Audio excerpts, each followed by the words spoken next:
What's going on, guys? I'm Dan Newton and this is Behind the Chalkboard.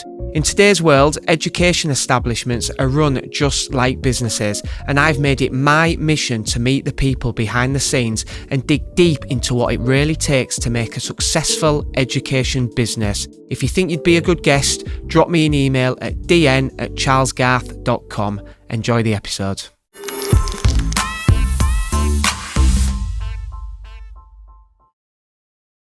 Thanks for coming on, Jim.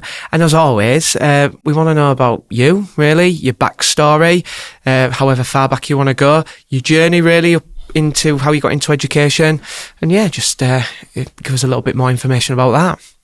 Well, to introduce myself, as you know, Dan, Jim Blower. I'm the Head of Estates and Facilities for the Nicholas Postgate Catholic Academy Trust, which is a group of 38 schools spread across Teesside and North Yorkshire and York. So, if we go back to my schooling days, absolutely, I hated school. Okay, it was really not for me. School and education came a little bit too early for me. I developed a fondness for it later in life, but in my early days, it really wasn't for me. And it wasn't that I couldn't do it or anything like that. It was just genuinely I hated the probably the routine of school, which is bizarre because when I was 16, I actually joined the army. Right. So went from a fairly soft regimented environment to quite a hard regimented environment. Yeah. But yeah, so I joined the Royal Engineers when I was 16, and then ultimately I served sort of a full career, just shy of 23 and a half years. Wow. Okay. I served. Joining the engineers gives you trades. So the Royal Engineers are the live, breathe, fight sort of component of the army, and it allows so you learn construction trades across all of the engineers as various trades, and I had a construction trade, and my trade was I was a building and structural finisher. So in essence, everything internal, from flooring to ceilings to skimming, to like plastering, plasterboarding, tiling, glazing, painting, you get the idea, you know what I mean. And then as you progress through the army, and as you progress through the ranks in the army, you do various courses that mean you get a bit more leadership experience and qualifications. You get a bit more trade qualifications. So you do sort of like an advanced trade course, and then you you move on. And as you start getting into the higher ranks, then you also do a lot more on leadership and management, as you would imagine. So I sort of left the army, and that's why I was saying I developed my love for learning later in life. And it was because of the army, because for every rank you went through, you had to do a promotion course or a number of courses. And then the opportunities within the army, and particularly within Royal Engineers from a construction point of view, which is what I'm trying to sort of bring it back to. Yeah. It is vast. It really is. It was a phenomenal environment, and if I was 16 all over, I'd ride that same train. You would. I would really do it all over again. However, things come to an end. It was time for me to leave. I felt it was time for me to sort of settle and do something different. And so I was always sort of going to head in towards a construction trade environment, a construction environment. And originally I was toying around sort of construction site management or getting into that, not necessarily getting back on the tools. At the age of 40, picking up tools, whilst I was using tools, I wasn't using them day in, day out when I was in the army, the various other commitments that you have. So at the age of 40, I wouldn't have the speed and probably the skill, if I'm honest, with tradesmen that had been doing it since they were young. So getting back on the tools wasn't really my drive. It was more around the sort of the management and things like that. So I initially started investigating and doing a few sort of resettlement courses in project management, in construction site management. And then as I was leaving, I had quite a lot of time on my hands. We'd sort of just come back from a tour in Afghanistan, so we'd had a lot of leave and things like that. I had a lot of time on my hands just as I was leaving, applying for jobs and getting nothing back. And it was a real struggle. And it was, you start questioning, what am I doing wrong? What am I, what should I need to be concentrating on and targeting? Do I need to target instead of being a bit broader? Do I need to be a bit more specific, a bit more focused on what I want? But I was still keen on getting in the construction game because that was sort of my understanding. That was the thing that I knew that I could deliver. So a job actually came up at, of all places, Catterick Garrison. Right, okay. So working on the regional prime facilities management contract for a company at the time that was called Carillion Enterprise. I think it then become Carillion Amy. That's right. And now just Amy. Yep. With the fall of Carillion. And so I sort of wet my lips a little bit there. In almost, you could say it was like a halfway house between a military environment and proper civvy street. Yeah. So it was quite good, So the responsibility of looking after a number of barracks. Each barracks had quite a number of buildings in. And again, it was all the FM and sort of oversight and management of that. So that was brilliant to get my teeth into, you know what I mean, to get started on. Being a Teesside boy, I was travelling from Teesside to Catterick every day. So again, the commute was just getting a little bit tiresome. Yeah. And it just so happened a job as the building and estates manager at Redcar and Cleveland College came up. So from where I live, it was sort of less than half the distance. Yeah. It was more money, so it was like, wonderful. This is what I'll go for that. And successful started there. And that got me into the education environment. So the education environment sort of developed from that. Yep. Within, as I'm sure, sort of listeners within this industry will understand as well, some of the higher level jobs don't come around that often. Yep. And I'd only been at Redcar maybe 9 months, 10 months or something. And a director of estates job came up at East Durham College up in Peterlee. So I thought, well, I'll give it a try. And again, was successful there. And spent sort of eight and a bit years, very successful and very happy years there as well. Looking after sort of full campus redevelopments. Yep. One of our campuses was in Hoffel, which is in Durham, in the city of Durham. So it's sort of right on the edge, sort of ensconced within all of the university buildings and things like that. But it was an agricultural campus.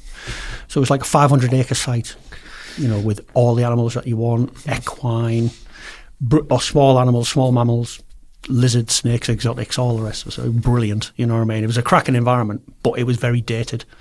So we went through quite a program of redeveloping that. And it's taken some time, and I think there's still sort of just about to sort of break ground on the final phase of the development. I'm sure it's never a final phase. I'm sure there's always ongoing anyway. Yep. But no, had a really, really good time there. Learned so much. But again, I think after that time, I just felt that it was time to do something else. It was time to move on. So having worked predominantly then, well, exclusively, in the FE sector, the further education sector, another job came up in Gosforth, Newcastle. Again, director of estates for a multi-academy trust. So that brought me down into the brought me down. You know what I mean when I say absolutely, that? Absolutely, yeah. I don't mean it was a relegation. Brought you into, brought me into, sort of national education. Yeah, you know what I mean. So that was my first foray there, and again, loved it. Really loved it. We had 6 schools. We were developing 2 of the schools for brand new builds. And again, it's just simply down to opportunities that I was driving from Teesside up to Gosforth every day through the dreaded Tyne Tunnel and in the queue, losing a couple of hours of my life every day. but then the job at Nicholas Postgate came available. I was very happy. I've been very happy at all of my jobs, but I was very happy up at Gosforth. Again, it was just an opportunity to have something on my doorstep. Yeah. And again, successful there. And I've been with Nicholas Postgate now for 16, 17 months. Yeah. 38 schools spread over such an area, like a big geographical spread. It keeps your wits about you, but it is a bigger role. It's a bigger job because of the number of schools, rightly. But again, it's a wonderful place to work, and so glad that I sort of made that step. And it is, with it being on my doorstep, it's loving it. Because sometimes you've got to balance up your work life and your home life and all the rest of stuff. So that has been quite a significant change, is to have a little bit more sort of free time almost. Yeah. Did you know that, obviously, well, just taking it back a little bit, the challenge of moving to such a large trust, there isn't many multi-academy trusts with so many schools. How many did you say, 38? 38. So that's a lot of stock. And you've obviously come into the team with the idea of running them all. How many of you are in the team then looking after all these? Is it just you, or is there a group of you? How does that work? So within our team, no, it's not just me. I couldn't do it. Superman. So we have the 38 schools are sort of split over 3 areas, and we sort of grouped them into 3 regions.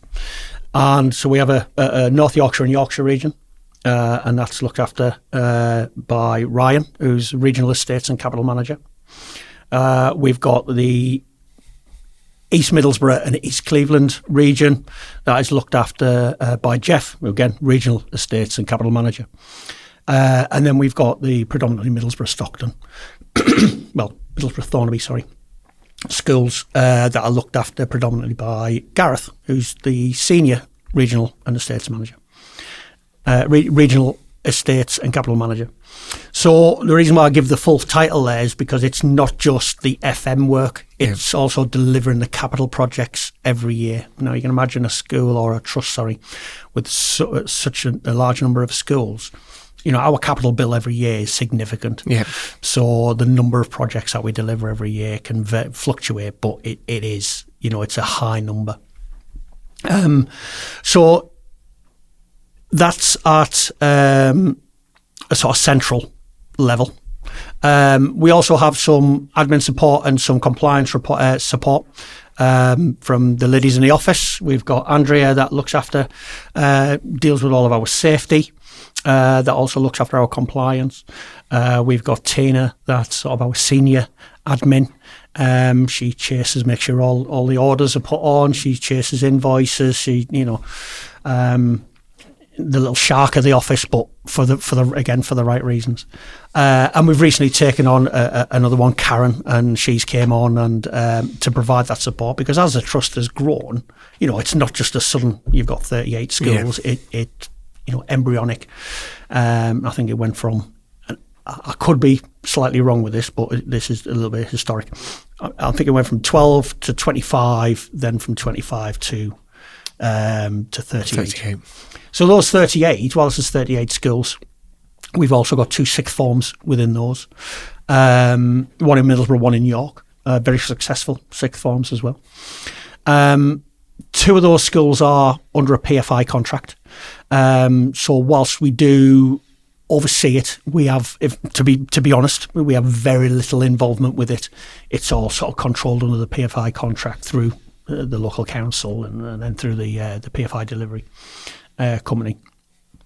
But nonetheless, we do still have a little bit of a foray into those schools, every now and again.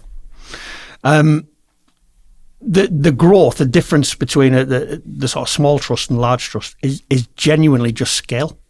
If I go back, do you know what I haven't done? I haven't sort of rightly acknowledged the fact that we've got, staff at every school. Yeah.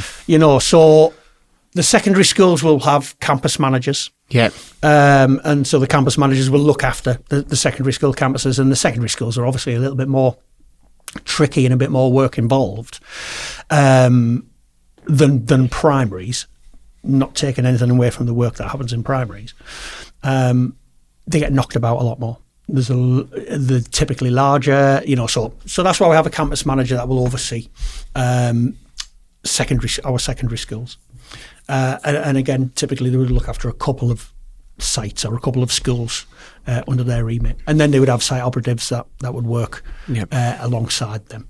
And then at our primary schools, we'd have a site operative at every primary school that will, open, close, routine maintenance, do compliance checks, do various, painting in the holidays and work in the holidays. And those are the sort of the absolute workarounds that get the graft done.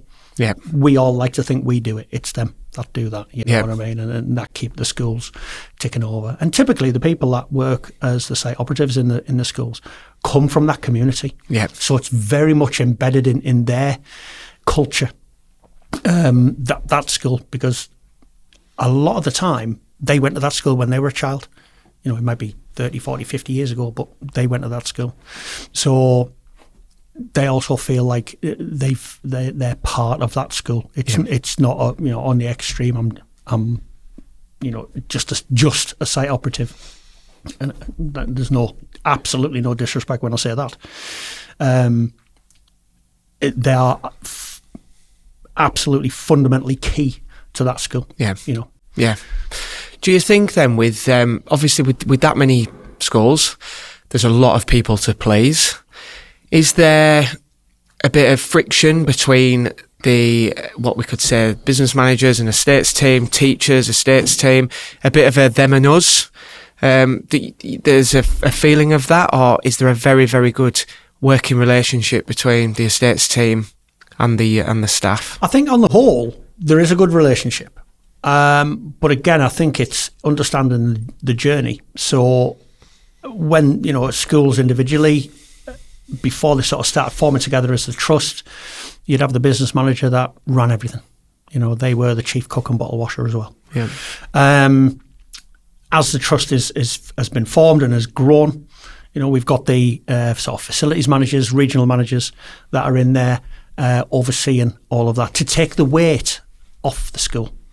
With the best of intentions in the world, there's very few leadership teams within schools that are experts at building, that are experts at facilities and the compliance and health and safety. And again, I mean no disrespect when I say that. Their expertise is in teaching. Yeah. So undoubtedly, there is conflict. Is that the right word? Probably not the right word, but friction. Yeah, maybe. Between school staff, between leadership and school staff, and the sort of the central teams, because they probably feel they've had functions taken away from them, and they feel a little bit sort of redundant or spare. Well, the way to work with that is just develop them relationships. You know what I mean? Try and increase and improve communication, which is the biggest sort of issue, is just having a timely and an accurate communication passed out. And we've taken various measures to try and improve. We put like a fortnightly newsletter out from estates which identifies where we're doing or how we're doing on a compliance sort of status basis, any works that are coming up, health and safety issues, staffing issues, because the site operatives, whilst they're embedded within those schools, they are now our staff. Yeah. They're sort of part of the central estates team. And when I say our staff, as in they're away from the schools, from a line management point of view. And again, this is all sort of the way that the structure has been designed, is just simply to take the weight off the schools to allow them to focus on what they do best. Yeah, which is the teaching and learning. Interesting. With again, just going back to the how many schools there is. When the funding, when the capital comes in every year, how do you split that fairly? Do you get a situation where you get people shouting, saying, we want this, we want this, we want this? Or do you have a strategic plan, especially on so many buildings? I'm probably guessing you do have some strategic plan, but how do you go about those that shout the loudest and those that don't say anything at all, and they need work doing, and they need work doing? How do you do that with so many schools? So as you can imagine, it is very, very difficult. We will get grant funding annually for our capital for our estates. But the clue's in the name. It's school condition allocation. So we being the estates team, we will focus on the estate condition. So we will look at compliance areas. We will look at any big spends through the year where, like for example, we've had to get that boiler or that heating system replaced or repaired several times. It's of an age, and we've got the records. It's of an age where it's coming towards the end of its life cycle. Right, that will sort of prioritise a little bit. What we do, though, again, it's about the engagement. Is we speak to the schools, we speak to the head teachers within the schools, and say, look, give us your priorities. Because what we see things with a completely different set of eyes to what you see. So you might want some playground equipment. We're looking at a new boiler, or a new kitchen, or. So it really is a case of collaboration and trying to get that information out, because sometimes, as I said, the head teachers live that every day. They're in those schools day in, day out, and we aren't. So they have that knowledge of what they want and what they need. We try and sort of prioritise it along a number of aspects. Is it a strategic aim? Do we need it strategically? Will we? Do we need to do some projects or do some work that from a trust point of view will improve the space to allow, I don't know, some growth, or allow an expansion of an area that we could take additional children in, etc. We work from a compliance point of view, just like I was mentioning about the boilers, starting to fail, it's starting to go. We've got to have that right. But equally, the compliance sort of sits alongside safeguarding as well. So if we've got sites that are insecure or need a bit of extra enhancements within that, then it comes within that. We would also look at I mentioned about sort of strategic growth, but embryonic growth, in that the catchment area for that school is increasing. There's new housing going up. There's so we look at that and go, well, actually, we are sort of obliged to ensure that we've got sufficient capacity. And if the numbers are coming in, and if we're oversubscribed every year, then we need to look at how we can improve our space or increase our space to accommodate that. But then we will look at we'll look at children's play. We'll look at the life of the kids, enrichment. How can we enrich the lives of the kids? So if it means a new playground or new playground equipment or something like that, then that again is fundamental to teaching. And I'm not saying we would take our eyes off that. That's not our primary. I'm probably being a little bit discourteous saying this, but that's probably not our primary focus. Our primary focus is to present safe, hygienic, compliant buildings for the right size at the right times to our schools for them to deliver their curriculum.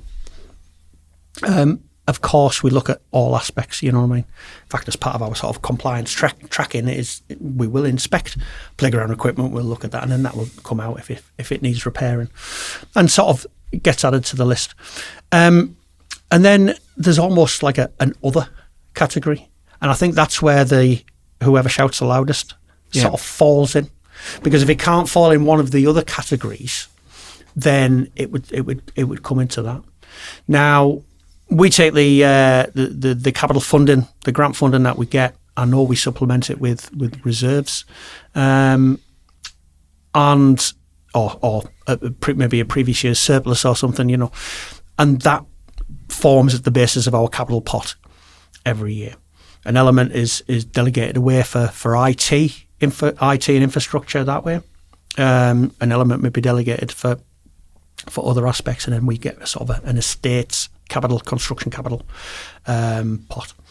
So And then it really is a case of prioritising it. Now, what we've tried to develop, and it's quite difficult, and I'll go on to explain why I think it's been quite difficult at the moment. But, we'll prioritise and look at a 3 to 5 year plan.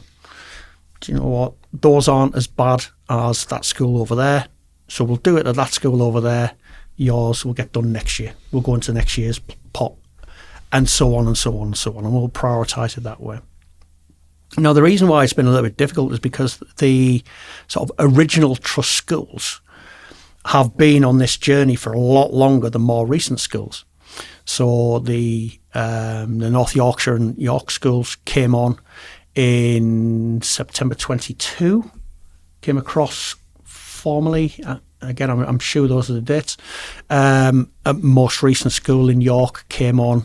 Our most recent school to come into the trust was in May of 23, so May last year. So, of course, they're all at different sort of starting points.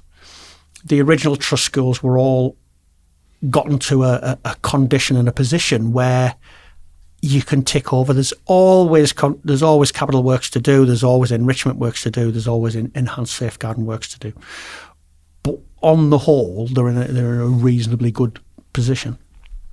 So, from a strategic planning point of view for our capital, it's been quite difficult to have. Nothing's running in a straight line. It's very much sort of a step forward then a step back.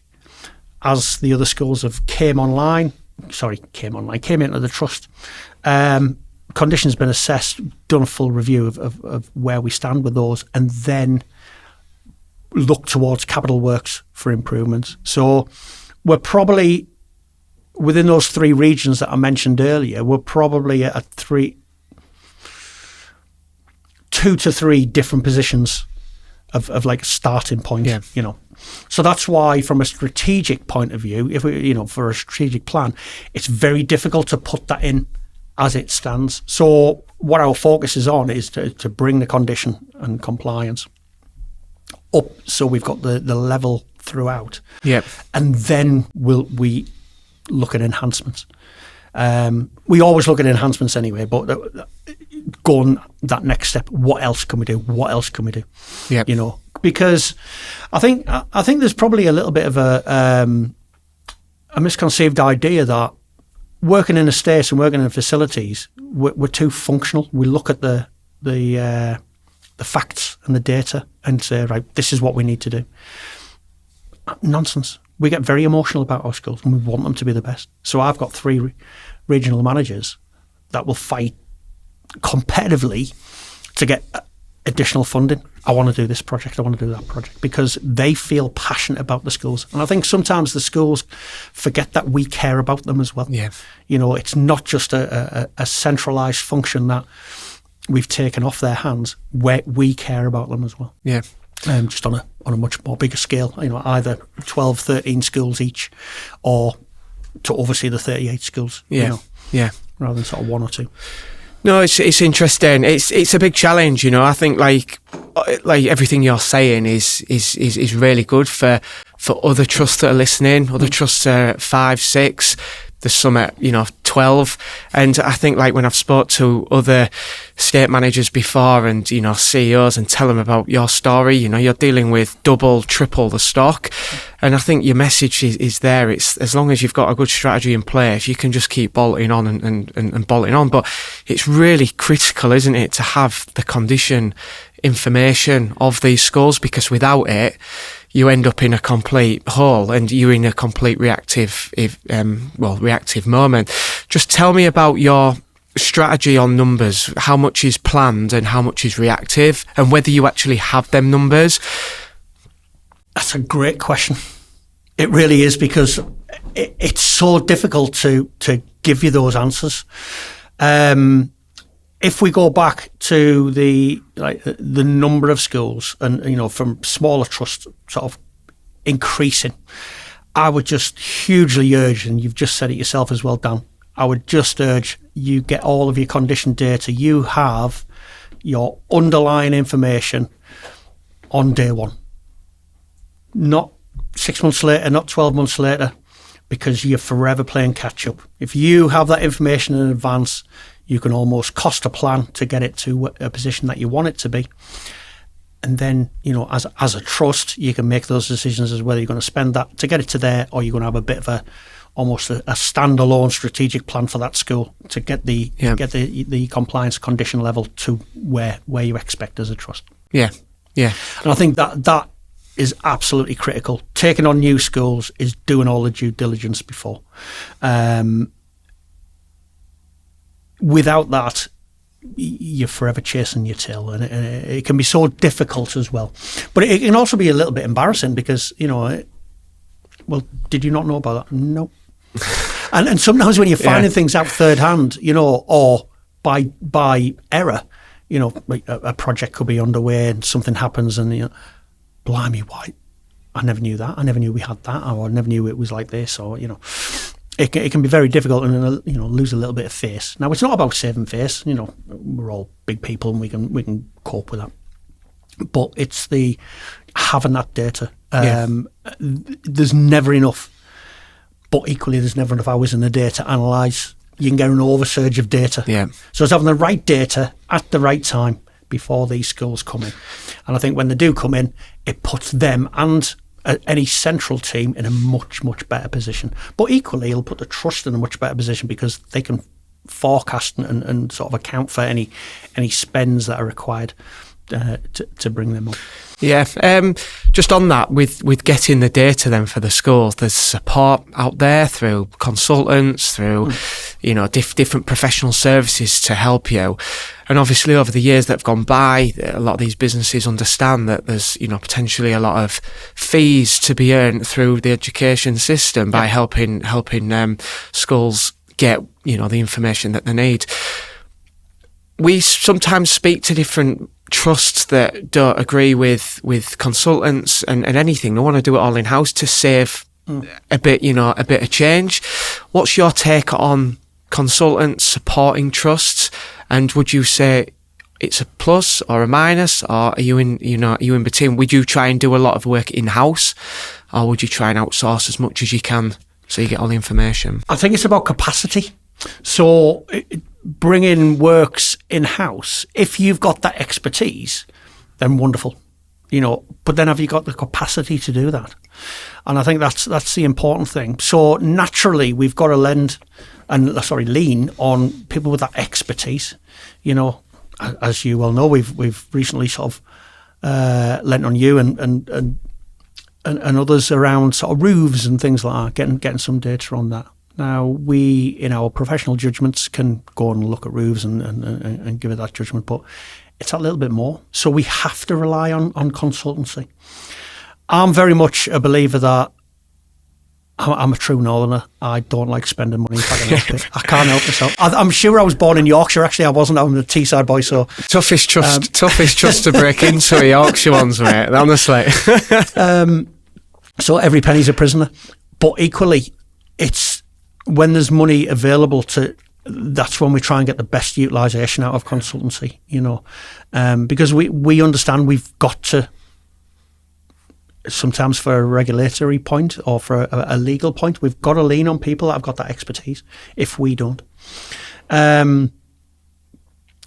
You're right, there are some schools that will almost exclusively, really lean on consultancy and have every project sort of put through a consultancy, so to be PM'd or the architects or there'll be, and even for like smaller projects, but yeah, and you'll have schools that won't touch them with a barge pole because they see it as dead money. Yeah. Well, it's not dead money. If you invest it wisely, you choose the right consultants, you choose the right activity, then you're going to get that value back.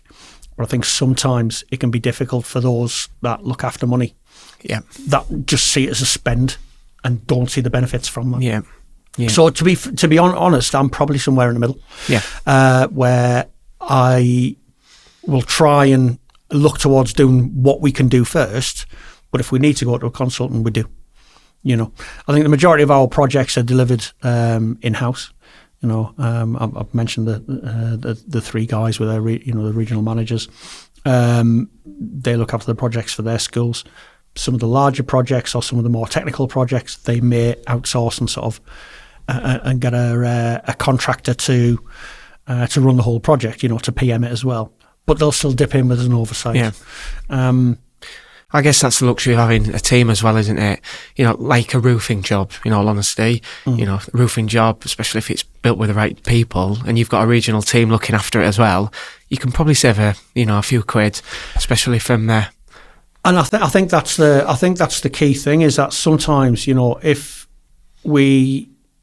when it's your project, when it's your budget, you can be a little bit more controlling over the cost, over the spends, in that you can value engineer either up or down what your spend is. If you're outsourcing to somebody to say, right, this is our project, we want to deliver in by this date, away you go. There's not really everyone has an eye on a budget, but equally there's not really that much of an urgency or a push, a pressure for them to drive that value down. Yeah. Now, this may seem like it's a race to the bottom. It's absolutely not. Again, because of our passionate link to the schools and our desire to do the best we can for our schools, we want to try and get maximum bang for our buck. So if it means that if we make a little saving on that project, it means we can do this other project almost as a windfall. Yeah. So when the school staff come back at the end of summer, we didn't know that was going to happen. There you go. Yeah, and it's a very nice feeling to be able to deliver sort of unknown projects to schools, and it's almost like Christmas where you're given that surprise present. It genuinely is. Like I say, I do go back and say we do have that emotional attachment to the schools, and we do want to do the best that we can do for them. Our constraint simply is financial, but I think that's certainly within education, but every organisation, you haven't got endless funds to spend. Yeah. Within education, we know the financial landscape is very, very snug anyway. So it's just trying to get maximum from it. So I can understand those that say we don't want to use a consultant because it's dead money. It's not. I think there's a real balance to be struck amongst this. Lovely. So just really going on to the final part, really, the advice that you would give, coming from a trust, like again with so many schools, what advice could you give to other estate managers or CEOs or CFOs really in how to manage such large stock and those that are growing? Like I say, we've got trusts that are at 10, 12, 15. If there's any advice you could give over the years of working within education, what would you do? Or what would it be? I don't know if this is broadcastable. No, I'd say there are. I think having a very balanced view over the schools. You used a phrase earlier on about whoever's shouting the loudest, and that is it. It still happens. It really does. It's a good strategy then. And it is. If you've got head teachers that are quite vocal or in your face, then you're almost, I'm going to get that done to quieten them. Well, wonderful. They've got what they wanted in the end. They've just gone a different way around it. So I think having that balanced approach across all of your schools and balance it on need, not on passion. Yeah. Balance it on need. Definitely from a CFO, CO point of view, trust your estates team. If they come to you and say, I need some money for this, or I need to get some consultancy in that, listen to them. They're not doing it because they've got nothing else to do. That is the link or the element that will unlock the success of that school from an estate, from a facilities point of view. So I think sometimes just listen to them. I've been very lucky where, I've worked with some fantastic bosses where, they've listened and really engaged as part of that process. I'm sure out there are wonderful, fantastic, supportive trust leadership teams. I'm sure there may be others that are perhaps not seeing it as such, perhaps seeing facilities or estates as a financial burden, as a drain. Why do we need to do that? And you do have these conversations, and you do have these people that have these feelings. it's really down to us to sort of convince them this is why. Yeah. Point them in the right direction, educate them. Yeah. We're in an organisation or an industry of education. We need to educate ourselves as well sometimes, and sort of learn from that. I think as schools and trusts grow, this goes back to a question a little bit earlier that you were asking about the growth of trusts and the number of schools and how do you manage that. It really is just scale, but it's about prioritising across the whole of your trust. If you're looking to grow, due diligence, as that grows, look to have the right resource in to assist that. You'll get estates managers, heads of estates, directors of estates, or what have you. That will be of the belief, because they've been told, it's just you need to get on with it, you need to make it work. There's only so much you can just keep adding on before it becomes a breaking point situation. So you need to be sensible and say, if we are taking on X number of schools, this is the resource I'm going to need to be able to deliver our function correctly and successfully. Look at every penny. Daft as it really sounds, for 38 schools, you can imagine my sort of maintenance budget, both reactive and planned, is quite significant, across. But consider every penny, because those pennies really do add up, and it's great if you've got a little bit of spare cash come the end of the year that you can use on windfall items like I mentioned before. Communication. Just communicate, speak to people. And it can sometimes be difficult giving people bad news, but own the bad news, and say, if I'm telling you this so it's not what you want to hear, but this is where we're at. And be open and be honest about that. Not everything goes to plan. Not every single project fits into a nice compact 6-week window over summer. Projects can happen outside of those holiday periods. I think that's another thing with the engagement with schools, but it really is a let's deliver the project right, not try and squeeze it all together into a little period that perhaps you can end up missing items, and then you end up ruining that a little bit further down the line.